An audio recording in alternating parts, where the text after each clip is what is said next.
ఆ కుమారుడా, ఒరే ఒరే, సైతాను కాదురా నువ్వు సంతోష పెట్టాల్సింది, సైతాను మనుషుల్ని కాదురా నువ్వు సంతోష పెట్టాల్సింది, నేను కదరా నీ కోసం ప్రాణం పెట్టింది, నేను కదమ్మా నీ కోసం రక్తం చిందించింది, నన్ను కదా తల్లి నువ్వు సంతోష పెట్టాల్సింది. ఏమంటున్నాడు దేవుడు?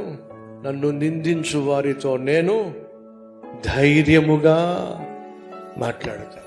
చూడు ప్రభువా నీ కొడుకు ఏం చేస్తున్నాడు, చూడు ప్రభువా నీ కూతురు ఏం చేస్తుందో అని సైతానుగాడు వచ్చి నన్ను నిందిస్తున్నప్పుడు ధైర్యంగా మాట్లాడుతూ చూడు ఏం చేస్తున్నాడు, నీతిగా జీవిస్తున్నాడు, యథార్థంగా జీవిస్తుంది, పరిశుద్ధంగా జీవిస్తుంది. నీ చేతిలో ఉన్నప్పుడు ఇష్టం వచ్చినట్టుగా వాళ్ళ జీవితాలు నాశనం చేసి పడేసా. వాళ్ళు నా చేతిలో పడినప్పుడు నాకు ఇష్టలుగా నేను మార్చుకున్నా, నా బిడ్డలుగా నేను తీర్చుకున్నా, నా పోలికను వాళ్ళకిచ్చా, నా మనస్సును వాళ్ళకిచ్చా, నాలా జీవించే జీవితాన్ని వాళ్ళకిచ్చా. అది గడి దేవుడు చెప్పాల్సింది.